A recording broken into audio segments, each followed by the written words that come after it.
அனைத்து நண்பர்களுக்கும் வணக்கம். நாம இந்த வீடியோல டெத் கேம்ங்கிற கொரியன் டிராமாவோட கண்டினியூவா தான் பார்க்க போறோம். ப்ரீவியஸ் எபிசோட்ல பெரிய ட்விஸ்டை ரிவீல் பண்ணிருப்பாங்க. சாய் இது வரைக்கும் இறந்த போய் ஒவ்வொரு தடவை பிறக்கும் போதும் அந்த வாழ்க்கையில ஏதோ ஒரு வகையில பார்ட்டேங்கிற ஒரு பர்சன் ஒரு அங்கமா இருந்திருப்பான் தெரிய வந்திருக்கும். அதோட ஜீசுவோட கார் மோதி கொண்டதும் பார்ட்டே தான். அதுல இறந்த போய் நரகவாசலுக்கு வந்த ஹீரோவும் மரணதேவியோட தலையிலேயே கண்ணை வச்சு ஷூட் பண்ண. அதுக்கப்புறம் என்ன நடக்குதுன்னு இந்த வீடியோல பார்ப்போம். இந்த எபிசோட ஆரம்பத்திலேயே ஸ்ட்ரீமிங் பண்ற 2 பேரை தான் காட்டுறாங்க. யாரோ ஒரு ஆளை பிடிச்சு வச்சு அவனை அடிச்சு நீ பண்ண தப்பா ஒத்துக்கோன்னு சொல்லி டார்ச்சர் பண்ணிட்டு இருக்கானுங்க. இவனுக்கு யார் அடிச்சு டார்ச்சர் பண்ணிட்டு இருக்காங்களோ இவன் நிறைய பொண்ணுங்களுக்கு செக்ஸ் டார்ச்சர் கொடுத்திருப்பான். அந்த தப்ப ஒத்துக்க சொல்லி தான் 2 பேருமே டார்ச்சர் பண்ணிட்டு இருக்கும் போது அங்க ஒரு ஸ்ட்ரேஞ்ச் பர்சன் வரான். ஸ்ட்ரீமிங் பண்ணிட்டு இருக்க அந்த 2 பேரையும் அடிச்சு அவங்க கிட்ட அடி வாங்கின அந்த ஆளை காப்பாத்திட்டு போகவும் தாகமா இருக்குது அந்த ஸ்ட்ரேஞ்ச் பர்சன் தண்ணி வாங்கி குடிச்சிட்டு நீ எதுக்காக அந்த பில்டிங் பக்கம் வந்தன்னு கேட்கவும் நான் டிராயிங் வரைகிறதுக்காக மெட்டீரியல் எடுக்க வந்ததா சொல்ல அப்பதான் அந்த காரோட பேக் ஷீட்டை பார்க்கவும் அங்க டிராயிங் வரதுக்கு தேவையான சில பொருட்கள் எல்லாம் இருக்கும். அதெல்லாம் பார்த்துட்டு நீ பெயிண்டரா சரி மெட்டீரியல் தானே வாங்க வந்த என்ன எதுக்காக காப்பாத்தினு கேட்கவும் அதுக்கு அவனும் என் மெட்டீரியலுக்கு எதுவும் ஆகக்கூடாதுல அதனாலதான் உன்னை காப்பாத்தினு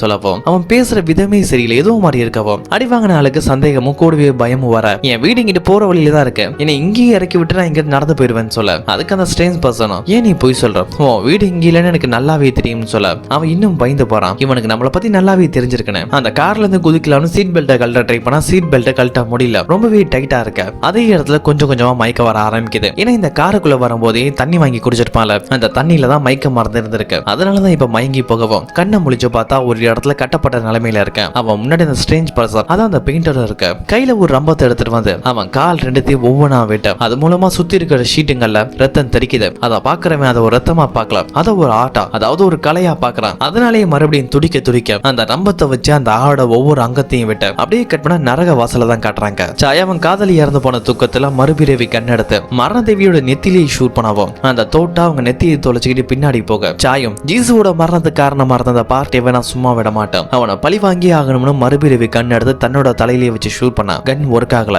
அப்பதான் ஒரு வாய்ஸ் கேக்குது என்ன அந்த கன் ஒர்க் ஆகலன்னு. பின்னாடி திரும்பி பார்த்தா அங்க மரண தேவி இருக்காங்க. நீங்க எப்படி இன்னும் உயிரோட இருக்கீங்க இந்த கண்ணால ஷூட் பண்ணவும் மறுபடியும் பிறந்து வந்தீங்களான்னு கேட்கவும் அதுக்கு மரணமோ தீயை யாராலையும் இருக்க முடியாது கடலை யாராலையும் வத்தமும் வைக்க முடியாது அதே மாதிரி நான் மரணத்துக்கே மரணத்தை தர யாராலையும் முடியாதுன்னு சொல்லிட்டு சாய்க்கு பக்கத்துல வருவோம். சாய் மரண தேவியை பார்த்து கொஞ்சம் பயப்பட அந்த பயத்தோடவே நடக்கிற எல்லாத்துக்கும் நீங்க தான் காரணம் ஜீசு இறந்து போக போறது உங்களுக்கு தெரியும் அதுவும் பார்ட்டேவால தான் அதை ஏன் நீங்க தடுக்கலன்னு கேட்க அதுக்கு மரண தேவியும் நான் சாதாரண மரணம் தான் பரம்பொருள் இல்ல நடக்கிற எதுக்கு நான் காரணம் இல்ல ஒரு மனுஷன் இறக்கும் போது மட்டும்தான் என்னால அவன் பக்கத்துல நெருங்க முடியும் அந்த நேரத்துல மரணத்தோட உருவமா நான் இருப்பேன் ஏன் இந்த உருவமா கூட இருக்கலான்னு ஒரு கௌரவமான உருவத்துக்கு மாறி காட்டி இந்த உருவத்தோட இருந்தா என்னால உன்னை பார்க்க முடியுமா ஏன் நான் மரணமா இருக்கும் போது எந்த உருவத்திலே இருப்பேன்னு ஜீசுவோட உருவத்திலேயே மாறி ஜீசுவோட விதி பார்ட்டேவால தான் முடியும்னு எழுதப்பட்டிருக்கு அதை யாராலையும் மாத்த முடியாதுன்னு சொல்ல சாய் அதை கேட்க தயாராயில. அப்ப மரண தேவி இன்னொரு விஷயத்த சொல்றாங்க இந்த கேமுக்குன்னு ஒரு ரூல்ஸ் இருக்கு நீ யாரோட வாழ்க்கைய வாழ்றியோ அவங்க வாழ்க்கையை மட்டும் தான் நீ வாழணும் உன் தனிப்பட்ட விஷயத்துக்காக யாரையும் பழி வாங்கவோ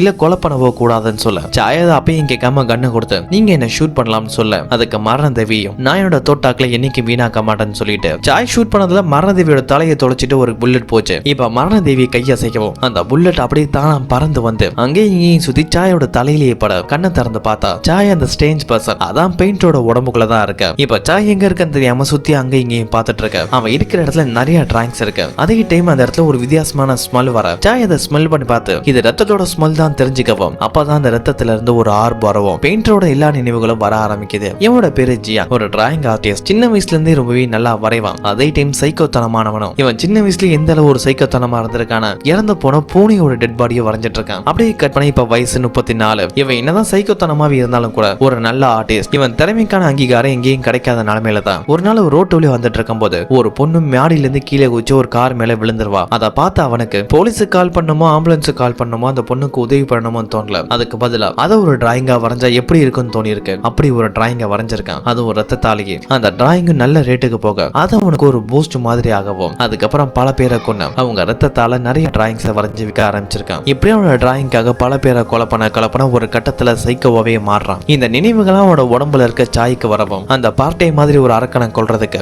இந்த ஜியாங் மாதிரி சைக்கோ தான் சரியான ஆளா இருக்குன்னு நினைச்சிட்டு ஜீசு இறந்து போன இடத்துக்கு வர அத ஜியாங் பார்த்துட்டு தான் இருக்க. அப்பதான் சில நினைவுகள் வர ஆரம்பிக்குது. அதாவது சாய் ஜங்கா இருக்கும் போது அதே இடத்துல ஜீசுக்கும் ஜங்குக்கும் ஆக்சிடென்ட் நடந்திருக்கும். அங்க என்னதான் நடந்துச்சுன்னு இப்ப எல்லாத்தையும் தெளிவா காட்டுறாங்க. ஆக்சிடென்ட் ஆன கார்ல இருந்து பார்ட்டை வெளியில வரவும் உயிருக்கு போராடுற 2 பேரையும் பார்த்துட்டு பார்ட்டி அந்த வக்கீல்கிட்ட இந்த ஆக்சிடென்ட் கேஸ் நீ ஏத்துட்டு எனக்கு பதிலா ஜெயிலுக்கு போகணும்னு சொல்ல அதுக்கு அந்த வக்கீலும் இது சாதாரண ஆக்சிடென்ட் கேஸ் தான் என்னால உங்களை காப்பாத்தி வெளியில கொண்டு வர முடியும்னு சொல்ல அப்பதான் பார்ட்டேவும் நான் ட்ரக்ஸ் யூஸ் பண்ணிருக்கேன் போலீஸ்ல மட்டும் மாட்டினா கண்டிப்பா ஜெயிலுக்கு போக வேண்டியது இருக்கும். நீ எனக்கு பதிலா ஜெயிலுக்கு போ. நீ திரும்பி வரும்போது என் கம்பெனில ஏதாவது ஒரு கம்பெனிக்கு ஒன்னு நான் CEO ஆக்குறேன்னு சொல்ல அதுக்கு ஆசைப்பட்ட அந்த வக்கீலும் பார்ட் டைம் மாட்டக்கூடாதுன்னு அந்த கார்ல டேஷ்போர்ட் கேமராவோட மெமரி கார்டு இருக்கும். அதை எடுத்து பக்கத்துல இருக்க ஒரு ட்ரைனேஜ் மாதிரி இருக்கும். பெரிய ட்ரைனேஜ்ல ரொம்பவே சின்னதுதான். அதுவும் மழை பெஞ்சா வடைஞ்சு போறதுக்காக வச்சிருக்காது. அதுல அந்த மெமரி கார்டை போட இப்ப பார்ட்டி இறந்து போன ஜீசுவோட டெட் பாடியை பார்க்கவும் அவங்க பக்கத்திலேயே சாய் கிஃப்டா கொடுத்த அந்த பேனாவும் இருக்கும். அந்த பேனாவை பார்த்துட்டு அந்த பேனாவை அந்த ட்ரைனேஜ்ல தூக்கி போட இதெல்லாம் அவ்வளவு நேரம் உயிரோட இருந்த ஜங் பார்த்திருப்பான். அதுக்கப்புறம் தான் பார்ட்டி ஜங்கையும் கொலை பண்ணிருக்க. இந்த நினைவுகள் எல்லாம் ஜியாங்கோட உடம்புல இருக்க ஹீரோவுக்கு இருக்கவும் முதல்ல அந்த ட்ரைனேஜ் ஓபன் பண்ணி அதுல இருக்க மெமரி கார்டையும் அந்த பேனாவையும் எடுக்கிறான். அதுக்கப்புறம் பார்ட்டியை எப்படியாவது கொலை பண்ணி அங்கன்னா அவனை மீட் பண்ணி ஆகணும். பார்ட்டியை மீட் பண்றதுக்காக வாய்ப்பு கிடைக்குமா இல்லாம எப்ப எங்க போவான்னு தெரிஞ்சுக்கிறதுக்காக ஜியாங்கோட உடம்புல இருக்க ஜெய் அந்த டேக்கியாங்க கம்பெனிக்கு வந்து பார்ட்டியை பத்தின டீடைல்ஸ் கலெக்ட் பண்ண ட்ரை பண்ணவும் அங்க சரியான தகவல் எதுவும் கிடைக்கலன்னு அங்க இருந்து கிளம்பும் போது அப்பதான் பார்ட்டி அங்க வரான். அதே இடத்துல அவங்க அப்பா சேர்மன் இருக்க. இன்னைக்கு ஒரு செமினார் நடக்கிறதாவும் அதுல நீ அட்டன் பண்ணணும்னு சொல்ல அதுக்கு பையனை ஒத்துக்கிட்டு செமினார் அட்டன் பண்றான். அங்க பார்ட்டியோட வேலை பார்க்கற நிறைய பேர் இருக்காங்க. அந்த செமினாரை ஹோஸ்ட் பண்ற ஆளு இப்ப என்ன சொல்றாருன்னா அமெரிக்கால ஒரு தேரி இருக்கு. அங்க உள்ள மிகப்பெரிய கம்பெனிஸோட சிஇஓல 23% பேரு சைக்கோபத்தா இருப்பாங்க. அதுக்கான டெஸ்ட் தான் இப்ப நடக்க போகுது. இப்ப உங்க முன்னாடி ஒரு 4 இமேஜ் இருக்கு. இதுல எத்தனை இமேஜ் உங்களை பாக்குறதுக்கு சிரிக்கிற மாதிரி இருக்குன்னு தெளிவா சொல்லுங்கன்னு பார்ட்டிட்ட கேட்க பார்ட்டிக்கு அதுக்கான சரியான ஆன்சர் தெரிஞ்சிருந்தோம். வேணும்னே தப்பான ஆன்சர் சொல்றேன். அதுல 3 இமேஜ் இருக்கிறதா அதுக்கு அந்த ஹோஸ்டோ நீங்க தப்பான பதில் சொல்லிருக்கீங்க. அப்ப நீங்க சைக்கோவா இருக்க வாய்ப்பே இல்லைன்னு சொல்லவும் அதெல்லாம் கேட்டாங்க இருக்கிறவங்க வேடிக்கையா சிரிக்கிறாங்க. அதோட பார்ட்டிக்கு மட்டும் இதுல ஏதோ ஒண்ணு தப்பா போடுது. இப்ப அப்படியே கட் பண்ணா ஜியாங்கோட உடம்புல இருக்க சாயை தான் காட்டுறாங்க. ஒரு இடத்துல நின்று டிவியை தான் பார்த்துட்டு இருக்கவும் அந்த டிவில என்ன காட்டுறாங்கன்னா டேங்கியாங் கம்பெனியை பத்தியும் அதுல சிஇஓ இருக்க பார்ட்டியை பத்தி தான் பேசிட்டு இருக்க. ஹீரோ அதையே பார்த்துட்டு இருக்கும் போது திடீர்னு மூக்குல இருந்து பிளட் ப்ளீட் ஆகி அந்த இடத்துல மயக்கம் போட்டு விழவும் அங்கிருந்து சீனை கட் பண்ண இப்ப ஹாஸ்பிட்டல தான் காட்டுறாங்க. அங்கதான் ஹீரோ இருக்கவும் அப்படியே டாக்டர் இருக்காரு. ஜியாங்கோட உடம்பை செக் பண்ணி பார்த்ததுல அவனுக்கு பிரெயின் டியூமர் இருக்க போறதாவும் இன்னும் 1 மாசத்துல இறந்து போற விஷயம் தெரியும். அதை நினைச்சு சாய் கவலைப்படல. அதுக்கு பதிலா என்கிட்ட இன்னும் 1 மாசம் இருக்கு. அதுக்குள்ள அந்த பார்ட்டியை கொலை பண்ணணும்னு அங்கிருந்து கிளம்பும் போது அப்பதான் ஜியாங்கோட மொபைல் நம்பருக்கு ஒரு ஆட்கள் இருந்து கால் பண்ணி நீங்க விற்கவே கூடாதுன்னு சொல்லி ஒரு ரெட் கலர் பெயிண்டிங் வச்சிருக்கீங்களே அதை ஒருத்தருக்காக சேல் பண்றதுக்காக ஃபோர்ஸ் பண்ணி கேட்டுட்டு இருக்காரு. என்ன பண்றதுன்னு கேட்க உடனே ஹீரோவும் அந்த கேலரிக்கு வந்து பார்த்தா அந்த டிராயிங்க வாங்குறதுக்காக வந்திருக்கிறது பார்ட்டியே தான். ஜியாங்க பார்த்துட்டு இந்த டிராயிங்க வரைஞ்சது நீங்க தானே, ரொம்பவே அருமையா இருக்கு. இதை பார்க்கும்போது ரத்தத்தால வரைஞ்ச டிராயிங் மாதிரியா இருக்குன்னு சொல்லவும் அதுக்கு ஜியாங்கோ இந்த டிராயிங்க பல பேரை கொண்டு அவங்க ரத்தத்தாலேயே வரைஞ்சதுன்னு சொல்ல அதை கேட்ட பார்ட்டி ஒரு நிமிஷம் ஷாக் ஆகவும் ஜியாங் இதெல்லாம் விளையாட்டா பேசினா சொல்லி சமாளிச்சுட்டு அவன் கையில இருக்க கத்தியால அதே இடத்துல பார்ட்டியை கொலை பண்ணலாம்னு நினைக்கும் போதுதான் மரணதேவி சொன்ன ஒரு விஷயம் ஞாபகத்துல வரும். உனக்கான வாழ்க்கையை மட்டும் தான் நீ வாழணும். எக்காரணத்தை கொண்டு உன் தனிப்பட்ட பிரச்சனைக்காக யாரையும் கொலை பண்ணக்கூடாதுன்னு சொல்லியிருப்பாங்க. அப்படி சொல்லும் போது நீ யாரையாவது கொலை பண்ண நினைச்சா அந்த இடத்துக்கு ஏதாவது ரூபத்துல வந்து நான் உன்னை தடுப்பேன்னு சொல்லியிருப்பாங்க. ஆனா ஜியாங்கோட உடம்புல இருக்க சாய் அதை இதை பத்தியும் கவலைப்படாம இந்த கிடைச்ச வாய்ப்பை பயன்படுத்தியே ஆகணும்னு பார்ட்டியை கொலை பண்றதுக்காக கத்தி எடுக்க போகும்போது அங்க பார்ட்டியோட செக்ரட்டரி வந்துருவாங்க. அதனால பார்ட்டி அங்க இருந்து கிளம்பும் போது ஜியாங் அவனை தடுத்து நிறுத்தி நீங்க இந்த பெயிண்டிங் கேட்டு தான் வந்தீங்க. ஆனா உங்களுக்கு தான் விற்கவே விருப்பம் இல்லைன்னு சொன்னீங்களே, எனக்கு இருந்துச்சு. ஆனா என் மைண்டை இப்ப சேஞ்ச் பண்ணிட்டேன். இந்த டிராயிங்கை நான் உங்களுக்கே சேல் பண்றேன். அதோட இதை நானே உங்க வீடு வரைக்கும் வந்து டெலிவரி பண்றேன். அதுக்கு பதிலா நீங்க எனக்கு ஒரு உதவி பண்ணணும். நான் ஒரு ஸ்பெஷல் டிராயிங் பண்ணலான் இருக்கேன். அதை வரையும் போது நீங்க என் கூட இருக்கணும்னு சொல்ல பார்ட்டி அதுக்கு ஒத்துக்கிட்டு அங்க இருந்து ஒரு சர்ச்சுக்கு போறான். ஏன்னா இறந்து போனா அவன் தம்பி அதாவது பார்க் ஜெயின் அதான் ஹீரோவுக்கு மரணதேவி கொடுத்த முதல் வாய்ப்பு. ஃபிளைட்ல போகும்போது இறந்து போயிருப்பாரு. அவருக்கான இறுதி சடங்கு தான் நடந்துட்டு இருக்கவும் அந்த இடத்துக்கு பார்ட்டியை வரான். தான் தம்பியோட முகத்தை பார்க்கும்போது சில நினைவுகள் வர ஆரம்பிக்குது. இந்த பார்ட்டி சின்ன வயசுல இருந்து ஒரு சைக்கோத்தனமானவங்க. எந்த அளவு சைக்கோத்தனமானவனா தான் வீட்டுல வேலை பார்க்குற ஒரு வேலைக்காரோட குழந்தை தொடர்ந்து அழுதுட்டே இருக்க. அந்த குழந்தையோட சவுண்ட் பிடிக்காம அந்த குழந்தையை கழுத்து நெரிச்சு கொலை பண்ண ட்ரை பண்ணிருப்பான். ஆனா அந்த டைம் அங்க ஆளுங்க வரவும் அந்த குழந்தை தப்பிச்சிடும். அதில் அவன் தம்பியும் பார்த்திருப்பான். அதுக்கப்புறம் 2 பேருமே பெரிய பசங்க ஆயிட்டாங்க. அண்ணனும் தம்பியும் பேசிட்டு இருக்கும் போது இந்த பார்ட்டிக்கு ட்ரக் யூஸ் பண்ற பழக்கமா இருக்கும். இது தம்பிக்கு தெரிய வர நீ எதுக்காக ட்ரக்ஸ் யூஸ் பண்ற, நீ பண்ண தப்புல இருந்து தப்பிக்கிறதுக்காகவா அந்த குழந்தையை கொலை பண்ண ட்ரை பண்ணியே அந்த குற்ற உணர்வு உனக்கு கொள்ளுதா,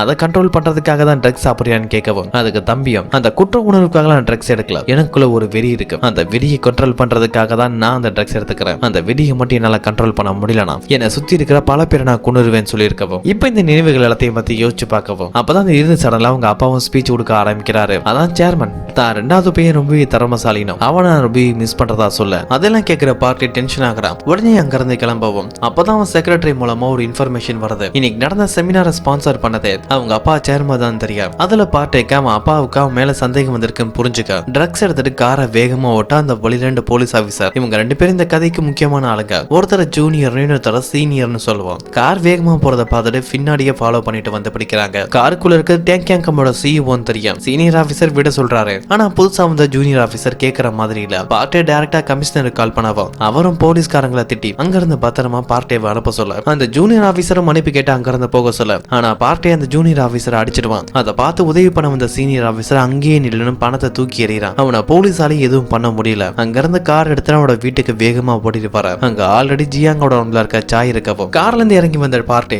ஜியாங்க பார்த்துட்டு இது என்னோட வீடு, இங்க நீங்க என்ன பண்றீங்கன்னு கேட்கவும் நான் உங்களை தான் பார்க்க வந்ததா சொல்லிட்டு பார்ட்டியோட கார் மேலேயே காலை வச்சு கடுப்பேத்துற மாதிரி பேசவும் கடுப்பானவன் அவன் கார்ல இருந்து கன் எடுத்துட்டு ஷூட் பண்ண அதே இடத்துல ஹீரோ கீழே விழவும் இறந்து போயிட்டான். பக்கத்துல வந்து பார்த்தா ஹீரோ இன்னும் சாகல, புல்லட் ப்ரூஃப் போட்டிருக்க. அதுக்கப்புறம் ரெண்டு பேருமே ஒருத்தருக்கு ஒருத்தர் சண்டை போட கடைசியில ஹீரோ தான் பார்ட்டியை பிடிச்சு ஜியாங்கோட ஸ்டுடியோ கூட்டிட்டு வந்து இது வரைக்கும் இந்த ஸ்டுடியோல 15 பேரை துண்டு துண்டா வெட்டி நான் சாகடிச்சிருக்கேன், இப்போ உன்னையும் சாகடிக்க போறேன்னு சொல்லிட்டு உள்ள கூட்டிட்டு வர அதே இடத்துல ஹீரோ மயக்கம் போட்டு விழுறான். ஏன்னா ஜியாங்க்கு தான் பிரெயின் டியூமர் ப்ராப்ளம் இருக்கு. அதனாலதான் உடம்புல இருக்க ஹீரோவை மயக்கம் போட கண் முழிச்சு பார்த்தா இப்ப ஹீரோ அந்த பார்ட்டியிட்ட மாட்டிக்கிட்டான். மயக்கம் போட்ட டைமை பயன்படுத்தி பார்ட்டியை தப்பிச்சது மட்டும் இல்ல, இந்த ஜியாங் எதுல கட்டி போட்டு ஆளுங்களை கொல்லுவானோ அதையும் ஹீரோவும் கட்டி போட்டிருக்க.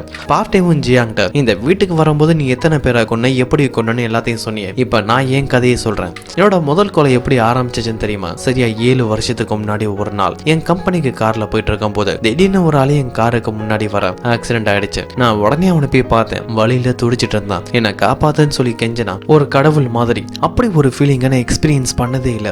அங்க இருந்தா என்னோட கொலைகள் ஆரம்பிச்சுன்னு சொல்ல இந்த பார்ட்டி சொல்ற ஆக்சிடென்ட் வேற எதுவும் இல்ல. ஃபர்ஸ்ட் எபிசோட்ல சாயோட கண்ணுக்கு முன்னாடி நடந்த ஆக்சிடென்ட் தான். இந்த ஆக்சிடென்ட் தான் இவங்க 2 பேரோட வாழ்க்கையை மாத்தினது. இப்ப பிரசன்ட்ல பார்ட்டி ஹீரோவை பார்த்து நீங்க கொண்டு வரும்போது ஆளுங்களை எப்படி கொலை பண்ணுவேன்னு சொன்னல, அதை கேட்கும் போது எப்படி இருந்துச்சுன்னு தெரியுமா? அதை நானும் இப்ப எக்ஸ்பீரியன்ஸ் பண்ண விரும்புறதா ரம்பத்தை எடுத்து ஜியாங்கோட உடம்ப துண்டு துண்டா வேட்ட இறந்து போய் மறுபடியும் நரக வாசலுக்கு வந்த ஹீரோவை பார்த்துட்டு மரண தேவி இது வரைக்கும் நீங்க இறந்து போனதுல இதுதான் கொடூரமான மரணமா இருக்கும்னு சொல்ல சாய் அதை நினைச்சு வேதனைப்படல. அதுக்கு பதிலாக ஏதோ சாதிச்ச மாதிரி சிரிக்கவும் அப்படியே கட் பண்ண ஜியாங்கோட ஸ்டுடியோவை தான் கட்டுறாங்க. அந்த இடத்துல சில ரகசிய கேமராக்கள் இருக்கும். இப்ப இந்த பார்ட்டி பண்ண வேலையெல்லாம் கண்டிப்பா அதுல ரெக்கார்ட் ஆயிருக்கவும் இதோட இந்த எபிசோட் கம்ப்ளீட் ஆகுது. இதுக்கப்புறம் என்னதான் நடக்குதுன்னு அடுத்த வர வீடியோல பார்ப்போம்.